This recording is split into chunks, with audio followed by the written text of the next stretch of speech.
Thank you so much for joining me for Voices of the Valley with Tearsa Smith. You know, I value on this show telling different types of stories and different types of pathways to success. So to have you as my guest today is an absolute honor. Joining us today, we have Reico Hopwell. He is the Executive Director of the Men's House Sober Living Facility. Thank you so much for joining me. No, thank you for having me. Thank you. You have quite the story. So if you were to look at your resume, it is lengthy and you have done a lot. You know, just to name a few, I said the Men's House Sober Living community, the Hopewell Foundation, the Hopewell Helping Hands Incorporated, Montauk Solutions LLC. It goes on and on and on. But before you get to all of this success, your life story is what got you here, and you're very open about that path. Tell me about your childhood. Okay. Well, I grew up here in Knoxville, Tennessee. My mother, she was 15 years old when she gave birth. My father was 21. And so we lived in East Knoxville. My mother, she worked for KCDC. As a young adult. Well, she was young when we moved to West Knoxville, but you know, just growing up in East Knoxville, you know, and not really knowing what my life would hold as I got older, and just I remember loving my city, loving my friends, loving those around me. I have, you know, great aunties and uncles and cousins. We're all real close. So just growing up, and my mother, we moved to West Knoxville when I was 7 and she was 22. And so I remember going to West Hills Elementary, and people would say, "Your mother, she looks so young." And I didn't know that, you know, that's my mother. She looks like mom. Yeah, she looked like mom, but she was 22. And my peers' mothers were like maybe 35, you know, 40. So just that transition from growing up from East Knoxville to West Knoxville. Now, as I look back on it through therapy, it was very traumatic for me, from being in a culture where everyone looked like me, but then going somewhere where I was the outlier. And so it was really difficult for me. So that's about how I grew up. Now, you were able to make it to college. You got into UT. You were in sports? Maryville. Yeah, okay. Maryville College. I was on I went to Maryville College on a basketball scholarship, and I had a offer for UT for a track scholarship, but I chose to go to Maryville College because it was a full ride scholarship. And at the time, I was living with a very affluent family. I lived with the Furrow family for, I want to say 3 years. And so, you know, they were really, really adamant about education, about going to college, and I was never prepared to go to college. And so when I went to Maryville College, I was going through an identity crisis about who I was, and I didn't feel like I fit in. You know, I was going to Cherokee Country Club and being the only black in there. My peers at the time's family worked there, so it was really uncomfortable for me. So I had a lot going on. So my first year in college, I had a suicide attempt, and that was the first of 4 suicide attempts in my life. And so I dropped out of college. I went to a psychiatric hospital, and my life just spiraled from there. You know, for people who are listening to you say that, and especially for those that have always been in the majority of a room, why was that so hard for you, the not fitting in or not feeling or looking like everybody in the room? Well, I just wasn't prepared for that. You know, it was a different level for me, even though I grew up primarily in West Knoxville, but just being there with different people, different cultures, I just felt like I had this imposter syndrome. As I know now, I just didn't fit in. I was struggling with my own identity at the time too, as well, being in sports and just being a black man in this community, and it was just really difficult for me. And so I thought the easy way out would be for me to just end my life. And so, yeah. Knowing you today and looking back on Reico back then, what would you have told him? Oh, you're worthy. You're worth it, and you belong here. Absolutely. Absolutely. What happened after those suicide attempts? Because life didn't get better for you. Oh, no, life did not get better. There were times when, you know, my father was murdered in 1992. And that was a year after I had my first suicide attempt. My father was murdered, and right after my father was murdered, I began using crack cocaine. And I used crack cocaine for 15 years. For 15 years? Yeah, 15 years. Yeah. Yeah. And see, that's not my resume, you know. Yeah, So that part you didn't send me that part. I wasn't prepared for that part. So I was using crack cocaine for 15 years, and I've been in and out of prison. I've been to prison 4 times. I've been in institutions numerous times, and so yeah, yeah. Mm-hmm. What was the turning point for you? Because clearly you're a new man today. Yeah, absolutely, absolutely. I remember the last time I was in jail, I got on my hands and knees and I said, God, please take the desire and the taste away of drugs for me. And I just believed in that moment I was just delivered from drugs and alcohol, and I haven't had a drink or a drug in 17 years. So it's been since 2007. It's been 2007. Mm-hmm. You, so let's talk about therapy. When I looked at your resume and just from talking to you, you said therapy played a role in helping you overcome Absolutely. A lot of those. I feel like your message is so important, especially for minorities, for Black men, to see the importance of therapy. Kind of share how it helped you in your life. Well, for me, it helped me by recognizing my core issues because, growing up in a Black household, I was told at the time, what goes on in this house stays in this house. And what happened in my household was very dysfunctional. And outside of my household too, as well, there were things happening that really affected me. And so I didn't have an outlet to talk about it. And as Black men, we are taught at an early age, just suck it up. Boys don't cry. You be strong, pull yourself up by the bootstraps, but all of that really affected me. And so I didn't have an outlet for all of that pain that was inside of me. So I started acting out in ways that were detrimental to my life. And that's when I, 13 or 14 years old, I began smoking marijuana because I just wanted to escape and I wanted to fit in. And through therapy, I realized that it's important for me to talk about whatever had gone on in my life, and it's just so freeing. It's just so freeing because I see a lot of Black men who are just struggling and afraid to just really talk about what's going on because of fear of judgment, a fear of failure, a fear of inadequacy, a fear of people talking about them. And I just want to encourage people, especially the Black men, because I am a Black man, That's right. and to just really seek out. There's nothing wrong with therapy. There's nothing wrong with it. It's healing. It is a healing process. And so that's what I believe about therapy. How did you pull yourself up to the next level? Even outside of just your sobriety but you've gone on to do, it's not like you just said, well, I'm going to, let go of addiction. I'm just going to get a job and be just a good, upstanding citizen. Yeah. You did more than that. Yeah. Well, I was just really focused. I know there was something in me when I tapped into my God-given talents because as a child, I was told, boys shouldn't learn how to type, boys shouldn't wear this, boys shouldn't do that. But those are my biggest assets now, like typing and listening and decorating. They have, I've done very well with those talents because I thought they were defects, but they're my most powerful assets. And I know that now. And so I don't allow society to dictate who I am anymore. I am who I am, and I have to just do what I need to do in order to not only help me, but help those around me and to bring other people up so they can be a better version of themselves and the person that God wants them to be. How did the idea form to help others who have gone down a similar path? You really have reached out, men and women, but I even look at like the house you have for men who have some challenges and need to get on that right path. Yeah. So for me, I remember going to treatment and I was talking to someone who just really they just went to school and they didn't really understand on a deep level of what it felt like to go to jail or to want to use drugs one more time, even though I knew it was, I shouldn't be doing it. And one of the things people used to tell me that used to just aggravate me so bad, well, Reico, you need to get help. Really? I didn't think of that. Yeah, I know. I know that. Yeah. But so someone who can relate to them and understand, like, I know what you're going through. I've been there. I've been suicidal.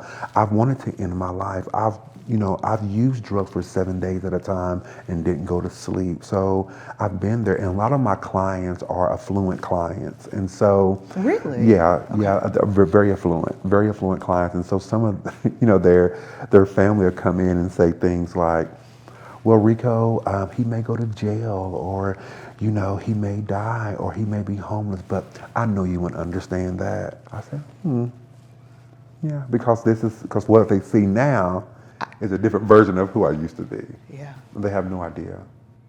What type of thought do you put into your programs? Well, my thought process is what programs can I put in place to serve the individual? Because I don't like the cookie cutter approach, because I can give someone a packet or someone a workbook, but it's not a cookie cutter approach. I have to get to know the person and have a rapport with them. I have clients now that I've had for 14 years, the same clients. And I just went to one of my clients' weddings Saturday. And I've had the same clients for over a quarter of my life. Wow. Yeah. So just staying with them and keeping them on the right path? Yeah, and showing them that someone has their back. Mm-hmm. Like, I'm not going to give up on them. Like, society has thrown people away. Oh, they'll never get better. They'll be a drug addict for the rest of their life, or alcoholic. I don't believe that. I believe if you walk alongside someone and show them that you care, and you have to be really conditioned to help them, because it is painful. It is uncomfortable, because you see them in a dark place, and I have to be equipped internally and spiritually to be able to walk alongside them, because I have my own experience. I know what it feels like to want to go get high or use drugs or drink or do something that are detrimental to your life. I know what it feels like. And it's not the person we're addressing, it's the disease of addiction. And it's a disease. And so I want to make sure that they know I have their back. I have their back, and I will not give up on them. I will not. I'll get choked up just thinking about it. I have guys and ladies now who just, I love them, and I want them to be successful. I want them to be successful. And I'll do anything in my power to help them be successful. Are you the person that you needed? Yes, I am. Because I'm very animated. My methods are unorthodox at times, but it keeps people on the edge of their seat. Like, I'm not this by the book person. I'm all over the place, but I love it because they're all over the place. I got to roll with them. I can go in there with them. Wherever you want to go, we can go. Wherever you want to go, As long as we get to success and sobriety. Like, we are fine. As long as you don't use drugs, as long as you want to be successful, and I will go to the depths with you. I'll go to hell with you and come back if you need me to. I will go there with you. I've been there. Yeah, I've been there.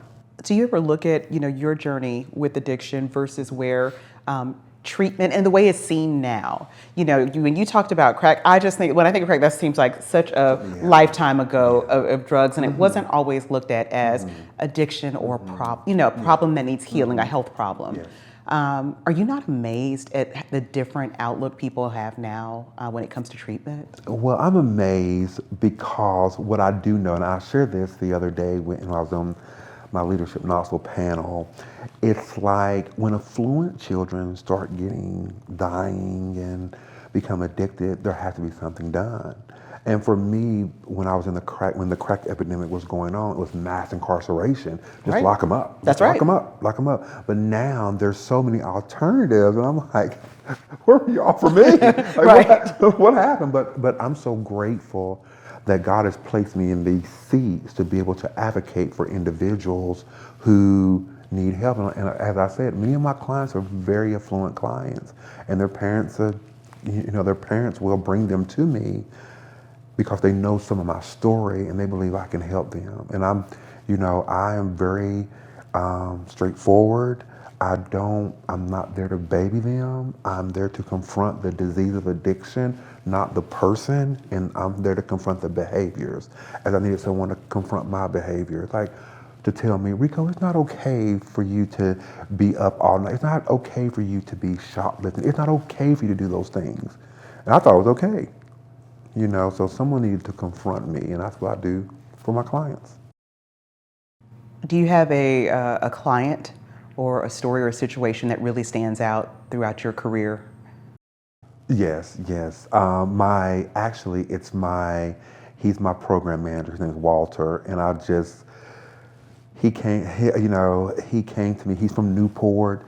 He was on probation. He was just really struggling with his life, and he came to the program scared, afraid. He had a little son, Braylon, and he had relapsed early on in the program. He was around someone that wasn't good for his recovery. He chose to use a substance, and he came and told me. So I had to call his probation officer. He had to go do a sanction, stay in jail or whatever. But he's been my right-hand man for 8 years. He is now married. He has, I officiated his wedding as well in May. He has a beautiful son, a beautiful wife, and he has a great relationship with the community. They love Walt. The community loves Walt. They look for Walt, like, where's Waldo? Yeah. Where's Walt? So he's a great success story. I don't have any children. I don't have children, but if I had a child, I would love for him to be my child. I would see him as my child. Yes, absolutely. Absolutely. Are stories like that what keep you going? Yes. And there's been a time, sometimes over this last year, that I wanted to really quit. I wanted to retire because I've been doing this for 15 years now. I've been in accounting for 15 years, and the stories are getting progressively worse. And people are dying, and in all communities, the fentanyl epidemic is hitting everywhere. Right. And it's like, oh God. Someone calls and someone's died, or someone's called or someone's almost died, and it's draining. And especially when I have clients that I've worked closely with, and they choose to leave, and then I hear about them overdosing. It takes a toll on me.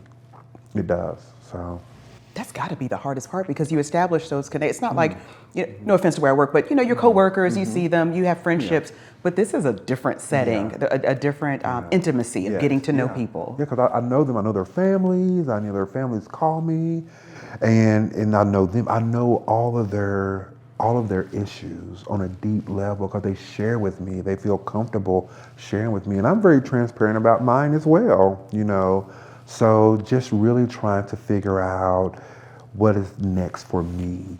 What is next for me? I've been getting into real estate. Is it time for me to work on a macro level to build places for people to live? See, this is what I'm talking about. This resume just does not match up with this life story, or maybe it does. Maybe that's what got you to where you are today. Yeah. What do you, if a parent is watching, or a friend, and they know that they have someone in their life that either they think they're struggling or they know, what advice would you give them? Well, I'm asked this question a lot, and the advice that I would give them is just to try to figure out what's really going on and be gentle, because they already know that there's something wrong. And a lot of times parents, they're nurturers and really don't know how to address the issue. And I just think it's really important to seek out professional help and have resources available for when you speak with the individual as well. Don't just tell them, you need to go to treatment or you need to stop. That's really sometimes detrimental to their process. Are you proud of yourself? I am.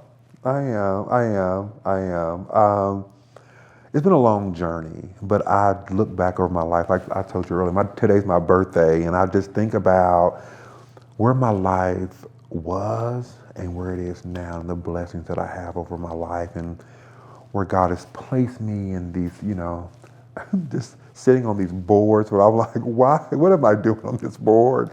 And just being respected in the community. And, I love my life. I have a great life.